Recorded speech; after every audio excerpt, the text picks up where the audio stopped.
आज ताजिक के योग के बारे में जो है पढ़ेंगे अब हम। तो अभी तक बहुत सारे हम लोगों ने योग पढ़े हैं सूर्य के, चंद्रमा के, लेकिन वो सभी पाराशरी पद्धति में पढ़े थे। अभी हम शुरू करेंगे ताजिक के योग। ताजिक के जो योग हैं ये आपकी वर्ष कुंडली में इनको जो है चेक किया जाता है, वर्ष कुंडली के लिए इन्हें यूज किया जाता है।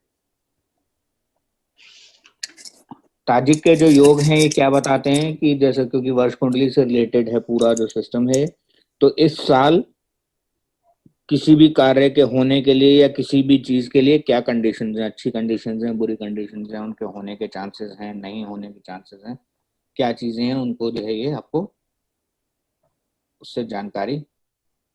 जब हम ताजिक के योगों की बात करते हैं तो ताजिक के अंदर मुख्यतः 3 या 4 प्रकार के ही योग हैं। उनमें सबसे मेन है इत्थशाल योग। इत्थशाल योग के डिफरेंट जो फॉर्म्स हैं, यानी कि उसकी अलग अलग कंडीशंस की वजह से और बहुत सारे योग जो हैं वो बनते हैं, जिनको स्पेसिफिकली नाम दिए गए हैं। टोटल 13 योग और डिफरेंट उसकी कंडीशंस की वजह से बनते हैं। ठीक है, तो उनको जो है आज हम करने की कोशिश करेंगे। ताजिक के अंदर 16 योगों की जो है बात की जाती है, मुख्य 3 हैं। उसके अलावा इत्थशाल जो योग है उसकी ही 3 फॉर्म्स हैं, और उन 3 फॉर्म्स के अलावा उसकी 13 कंडीशंस हैं। तो वैसे वो मुख्य 3 और उसकी 13 कंडीशंस को मिला के 16 की काउंटिंग ली जाती है, लेकिन टोटल ये होते हैं। 3 मुख्य जो योग हैं उसमें सबसे पहला आपका योग है इक्कावल योग। इक्कावल योग है सबसे पहला। कैसे बनता है कि अगर सभी ग्रह, जब हम ताजिक की बात कर रहे हैं तो हम कितने ग्रहों को लेते हैं ताजिक के अंदर? 7 लेते हैं। राहु केतु को इसमें ग्रह के रूप में नहीं लिया जा रहा होता। तो 7 ग्रह जो हैं आपके, सभी ग्रह जो हैं वो या तो केंद्र भाव में हों, और या फिर जो है वो पणफर भाव में। जो भी हमारे केंद्र भाव हैं उनसे अगले जो भाव होते हैं वो पणफर भाव होते हैं।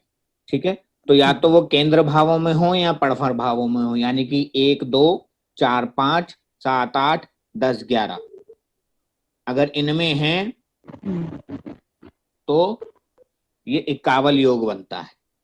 इसे शुभ योग माना जाता है, यानी कि इस वर्ष में फाइनेंशियली भी, प्रोफेशनली भी, नेम फेम के हिसाब से भी, फिजिकली भी, हर तरीके से उसके लिए ये योग, ये वर्ष जो है वो अच्छा हो। दूसरा होता है इंदुवार। इंदुवार योग कब होता है? जब सभी ग्रह, यानी कि सभी 7 ग्रह आपोक्लिम भावों में हो। अपोक्लिम मतलब 3 6 9 12 में होंगे, तो क्या हालात होंगे उसके? कावल का ऑपोजिट होता है।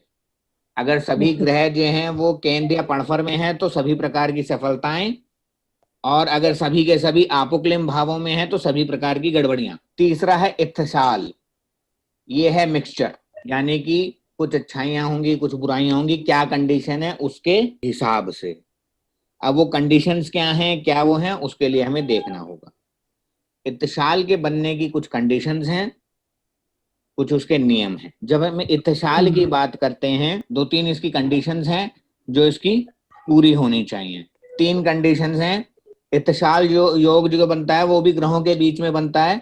तो जिन ग्रहों की हम बात कर रहे हैं वो 3 कंडीशंस को फॉलो करते हैं। एक तो उनमें दीप्तांश का संबंध होना चाहिए। शुरू में ही आपको पढ़ाए गए थे कि हर ग्रह का जो है अपना अपना कुछ डिग्री का दीप्तांश होता है, कुछ एरिया होता है जो उसकी ऑरा एरिया कह लो, उसका ग्रेविटेशनल पुल का एरिया कह लो, बताए थे। सूर्य है 15 डिग्री, दोबारा से लिख लीजिए अगर नहीं याद है तो। सूर्य 15 डिग्री, चंद्रमा 12 डिग्री, कुल मंगल 8, बुध 7, बृहस्पति 9, शुक्र 7, शनि 9। दीप्तांश संबंध मतलब जो उन दोनों के बीच का एवरेज है उसके बराबर या उससे कम उनका डिग्रीज का डिफरेंस होना चाहिए। इसमें हम लोग राशियों को इन्वॉल्व नहीं करते। ठीक है, सीधा सीधा उनकी डिग्रीज उठा लेते हैं। ये है पहली कंडीशन।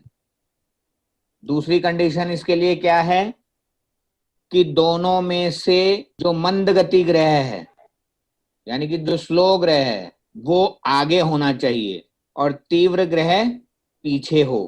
क्यों? क्योंकि तीव्र ग्रह जो फास्ट मूविंग है, अगर वो पीछे है तो वो उसको कैचअप कर लेगा, दोनों की युति हो जाएगी। अगर स्लो वाला पीछे हुआ तो वो उसे कभी भी पकड़ ही नहीं पाएगा, डिस्टेंस उल्टा उनका बढ़ता चला जाए। तीसरी क्या कंडीशन है उनकी? उन दोनों में आपस में दृष्टि संबंध होना चाहिए। इससे फर्क नहीं पड़ता कि वो शत्रु दृष्टि संबंध है कि मित्र दृष्टि संबंध है, दृष्टि संबंध होना चाहिए। तो या तो मित्र संबंध हो या शत्रु संबंध होना चाहिए, दोनों में आपस में दृष्टि अनुसार।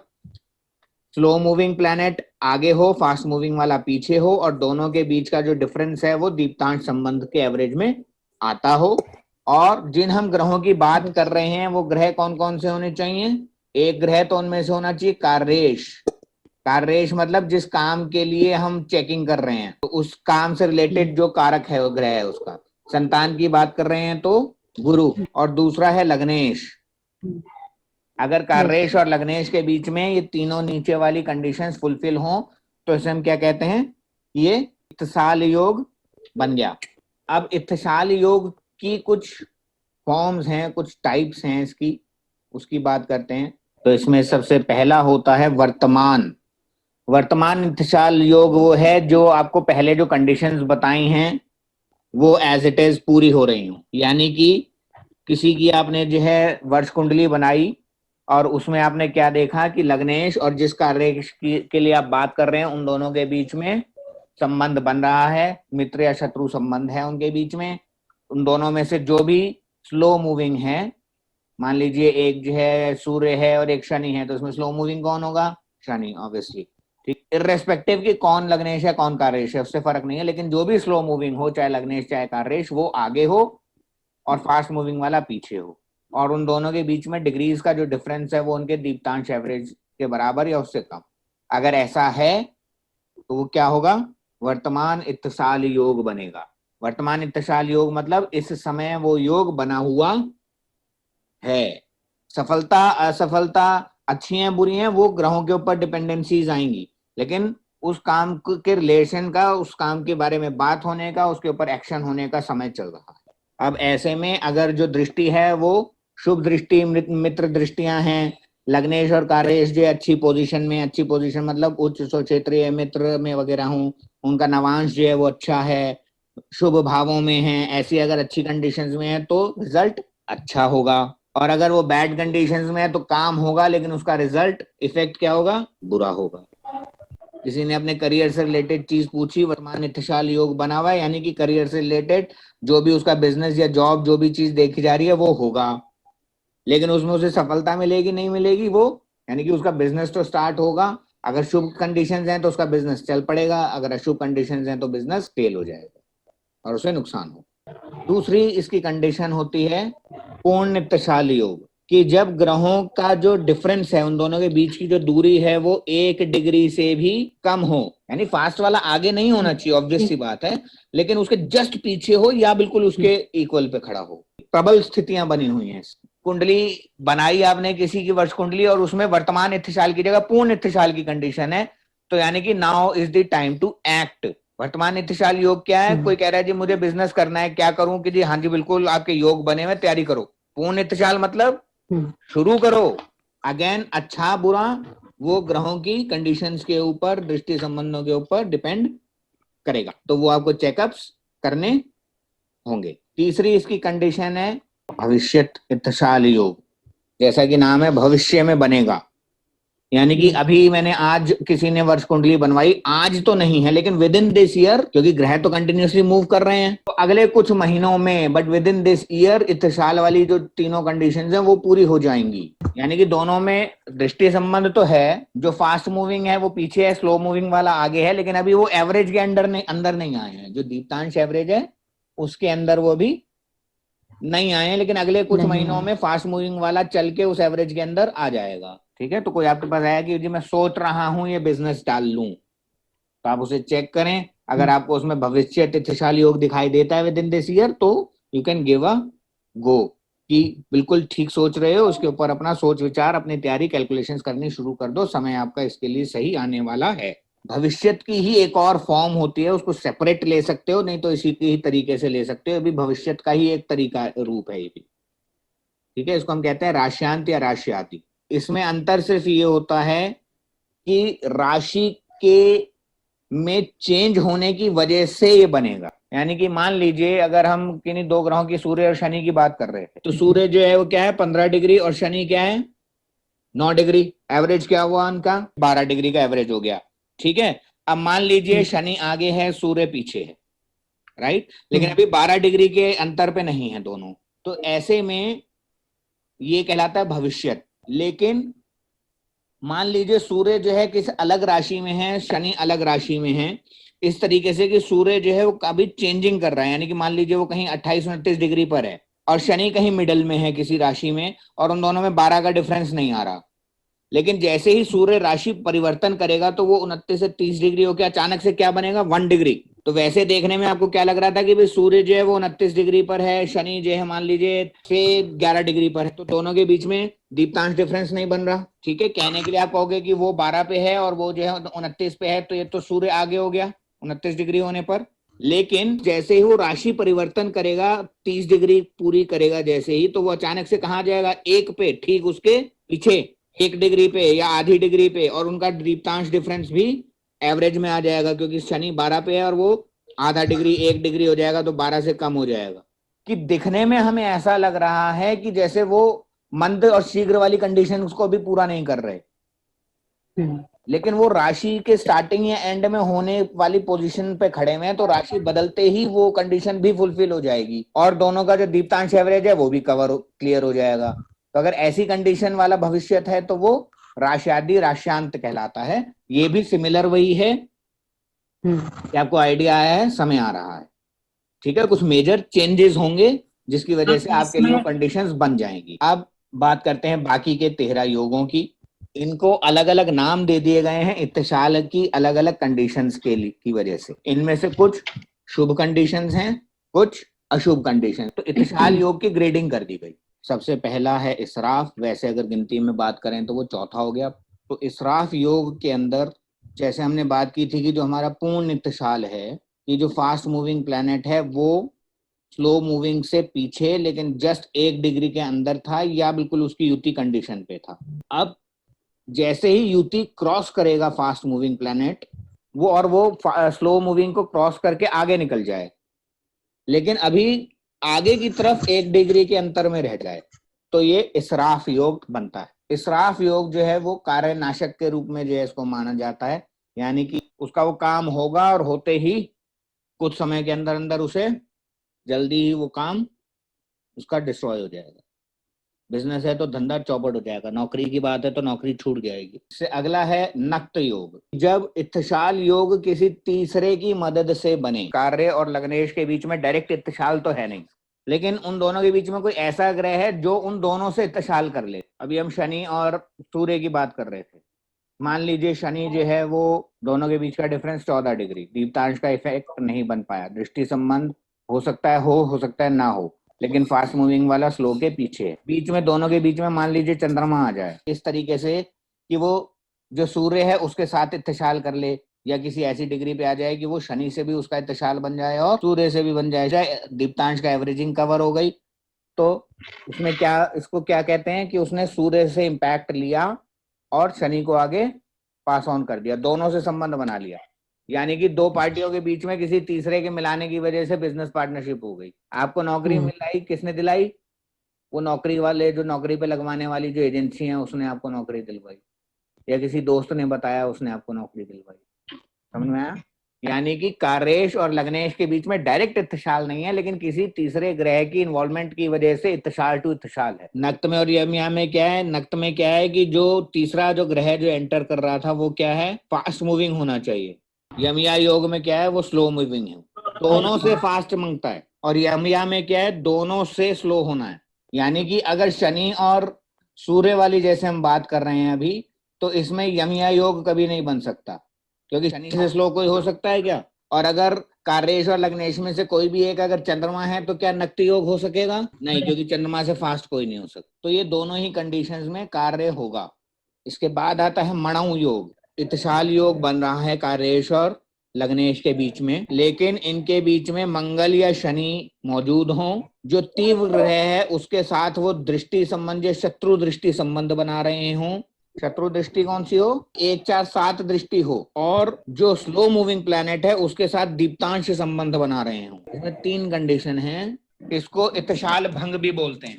अशुभ योग है, कार्य में नुकसान होता है। आप बिजनेस करने चले हो, पता चला कि बिजनेस तो ठप हो ही गया और साथ में लोन और चढ़ गया। इसके नेक्स्ट आता है कंबूल योग, कि लग्नेश और कार्येश के बीच इत्तिशाल हो रहा है, के साथ साथ चंद्रमा भी किसी ना किसी के साथ इत्तिशाल कर। सूर्य और शनि की हम बात कर रहे हैं, मान लीजिए एक कार्येश है एक लग्नेश है, तो सूर्य और शनि में आपस में इत्तिशाल है, क्लियर इत्तिशाल है। ठीक है, चाहे वो पूर्ण है चाहे वर्तमान है, इत्तिशाल है। लेकिन चंद्रमा ने भी शनि से या सूर्य से इत्तिशाल किया हुआ है, तो ये कंबूल योग बनता है। अगर हम क्लासिकल्स की बात करें या वैदिक उसकी बात करें तो उसके 16 प्रकार माने गए हैं। मेन जो है उसमें 4 स्थितियां कही जाती हैं। एक क्या होती है? उत्तम स्थिति, एक हो गई मध्यम कंडीशन, एक हो गई सम कंडीशन, और एक हो गई अधम कंडीशन। अब लग्नेश और कार्येश की क्या सिचुएशन है, उसके और चंद्रमा की क्या कंडीशन है, हालात हैं, उसकी मिक्सअप के हिसाब से इसके 16 प्रकार क्रिएट होते हैं। नेक्स्ट चलते हैं, इससे अगला है गैरी कंबूल। गैरी कंबूल योग के अंदर कार्येश और लग्नेश है, उन दोनों के बीच में इत्तिशाल योग है। लग्नेश और कार्येश के अलावा तीसरा ग्रह, लेकिन वो बली ग्रह है, उसका दोनों में से किसी से इत्तिशाल हो। कंबूल में हमने क्या किया था कि ये कंडीशन कौन, इस कंडीशन में कौन होना चाहिए? चंद्रमा होना चाहिए। चंद्रमा का दोनों में से किसी के संग इत्तिशाल हो जाए, तो यहाँ पे चंद्रमा की जगह वो कोई तीसरा ग्रह होना चाहिए, चंद्रमा ना हो, और कार्येश और लग्नेश वाले जो ग्रह हैं वो भी नहीं हो। बाकी के जो ग्रह बचे उनमें से कोई भी ग्रह जो बली कंडीशन में है वो इत्तिशाल बनाए। और चंद्रमा नियर फ्यूचर में राशि परिवर्तन के कारण इन तीनों में से किसी के साथ इत्तिशाल करे, यानी कि कार्येश और लग्नेश के बीच में इत्तिशाल है, कोई एक और तीसरा ग्रह इन दोनों में से किसी एक के साथ इत्तिशाल करके बैठा है और वो तीसरा ग्रह बली है। अब 3 ग्रह इन्वॉल्व हो गए। चंद्रमा इन तीनों में से किसी के भी साथ राशियांत या राशियादि इत्तिशाल करे, हो गया गैरी कंबूल। इसके बाद आता है आपका खल्लासर योग, और चंद्रमा इन दोनों से कोई सब दीप्तांश का संबंध नहीं बना रहा और निर्बल है, तो ऐसे में ये क्या बनाता है? एक अशुभ योग बनता है। खल्लासर योग जो है ये अशुभ योग है, उसकी सारी शुभता को समाप्त कर देता है। तो यानी कि अगर इत्तिशाल है कहीं कुंडली में तो चंद्रमा का भी बल अच्छा होना चाहिए, जो काम हो रहा है उससे आपको सेटिस्फैक्शन भी मिले। उससे अगला है रद्द योग। 2 ग्रहों में कार्येश और लग्नेश में इत्तिशाल है, लेकिन दोनों में से कोई भी अगर निर्बल है, तो निर्बल मतलब शत्रु क्षेत्रीय हो, नीच राशि हो, वक्री हो, अस्त हो, 6 8 12 भावों में हो, अशुभ ग्रहों से दृष्ट हो, उनके साथ युति हो, किसी भी कारण से अगर वो निर्बली है, यानी कि कार्येश निर्बली हो या लग्नेश अगर निर्बली हो, तो वो रद्द योग हो जाता है। काम की कोशिशें होंगी लेकिन वो काम बनेगा नहीं, असफल होगा, क्योंकि करने वाले ही कमजोर हैं। तो ऐसे में क्या होगा कि शुरू में तो ऐसा लगेगा कि जैसे काम हो रहा है और आगे बढ़ जाओगे, और वो काम उसके बाद वो विफलता हो जाएगी, नष्ट हो जाएगा। अगर वो पूरा हुआ भी तो बहुत ही सामान्य रूप में पूरा होगा। इससे अगला है फाली कुथ योग। कार्येश और लग्नेश के में इत्तिशाल है, जो स्लो मूविंग है वो ज्यादा पावरफुल है, जो फास्ट मूविंग है वो उसके मुकाबले कम पावरफुल है, तो ये दुफलादि कुथ योग बनता है। नतीजा क्या होता है कि कार्य तो होता है लेकिन थोड़ी सी मेहनत करनी पड़ती है। तो बस एक चीज का ध्यान रखना होता है कि तीव्र गति वाला निर्बल का मतलब ये ना हो कि कहीं वो स्वयं से भी निर्बल हो जाए। इससे नेक्स्ट है दुथोथ दधि वीर। कार्येश और लग्नेश जो हैं उन दोनों में इत्तिशाल तो है, लेकिन उन दोनों में से कोई एक या दोनों के दोनों निर्बल हों। वर्स्ट कंडीशन इसकी क्या कहती है कि दोनों के दोनों ही निर्बली हों, लेकिन उनका अपना अलग अलग किसी बली ग्रह से इत्तिशाल हुआ है। कार्येश और लग्नेश, जिस कार्य के लिए आप देख रहे हो उस कार्येश और लग्नेश का इत्तिशाल है, लेकिन दोनों निर्बल हैं या कोई एक निर्बल है। जो निर्बल है उसका किसी अन्य बली ग्रह से इत्तिशाल है। अगर दोनों निर्बल हैं तो दोनों का बली ग्रह से इत्तिशाल होना चाहिए, एक निर्बल है तो उसका बली ग्रह से इत्तिशाल होना चाहिए। यानी कि there will be multiple of helpers जो आपको आपके नेक्स्ट है तंबीर योग। तंबीर योग थोड़ा सा टिपिकल टाइप का, इसे समझने की जरूरत है। राशि आदि राशियांत में क्या था कि राशि परिवर्तन की वजह से इत्थशाल योग बनेगा कार्येश और लग्नेश के बीच में। कार्येश है वो राशियांत इत्थशाल स्थिति में हो और परिवर्तन होने पर लग्नेश व नई राशि के स्वामी दोनों से इत्थशाल हो। यानी हम सूर्य और शनि वाला ही एग्जाम्पल लेते हैं। इसमें मान लीजिए सूर्य जो है वो कार्येश है और अभी वो जो है राशियांत कंडीशन में खड़ा हुआ है, यानी कि 29 डिग्री पे खड़ा हुआ है। देखने में अभी ये लग रहा है कि ये शनि से आगे है फास्ट मूविंग वाला, लेकिन राशि परिवर्तन होते ही वो शनि के साथ इत्थशाल कर ले। और जब वो राशि परिवर्तन करे तो जिस राशि में वो आएगा तो नई वाली राशि का स्वामी या उसके मध्य से रिलेटेड भोगांश को ग्रह मानते वाली स्थिति अलग अलग मतानुसार उसके साथ भी उसका इत्थशाल बन जाएगा, तो ये तंबीर योग बने। शुभ योग है, कार्य होगा, लेकिन जो लाभ है उसका पूरा लाभ जो है वो कुछ समय के डिले पर मिलता है। कुत्थ योग कई तरीकों से जो है ये बन सकता है। अगर लग्नेश और कार्येश जो हैं वो केंद्र और पड़फर भावों में होकर के इत्थशाल करें, किसी प्रकार का कोई अशुभ जो है उन पे प्रभाव ना हो। कि कुछ इसमें अलग अलग मत हैं, कुछ ये कहते हैं कि इसमें इत्थशाल होगा, कुछ कहते हैं कि इत्थशाल नहीं होता, लेकिन जो ग्रहों की पावर है उसके हिसाब से इसमें फल मिलता है। लेकिन जो भी इन्वॉल्व ग्रह हैं वो सारे के सारे जो हैं बली हैं। ग्रह जो हैं वो केंद्र में हैं या पड़फर भाव में हैं, लेकिन उसके अंदर भी केंद्र के जो ग्रह हैं, केंद्र में भी अगर लगन के ग्रह हैं वो सबसे ज्यादा बली होने चाहिए, चतुर्थ वाले उससे कम, सप्तम वाले उससे कम और दशम भाव वाले सबसे कम पावरफुल हों, यानी कि इस सीरीज में उनकी पावर हो। अगर केंद्र में नहीं है तो पड़फर में हो सारे फिर, और वही 2, 5, 8, 11 वाली सीरीज में पावरफुल हों। शुभत्व वाली स्थिति में हो, लग्न को देख रहे हो, लेकिन पणफर में अष्टम भाव नहीं होना चाहिए उसमें। तो अगर ऐसा होगा तो वो कुत्थ योग बनेगा। लास्ट है आपका दुरुफ योग। ये कुत्थ का ऑपोजिट है, यानी कि जो ग्रह हैं वो 6, 8, 12 में हो, अस्त हो, नीच कंडीशंस में हो, शत्रु भाव में हो, शत्रु के दृष्टिकोण में, नवांश वगैरह में हो। अगर ऐसा हो और उनमें इत्तेशाल चाहे ना हो रहा हो तो ये दुरुफ योग कहलाता है। अगेन इसमें भी दूसरा मत ये कहता है कि उनमें इत्तेशाल लेकिन होना चाहिए। तो आपके योग जो हैं कवर हो गए।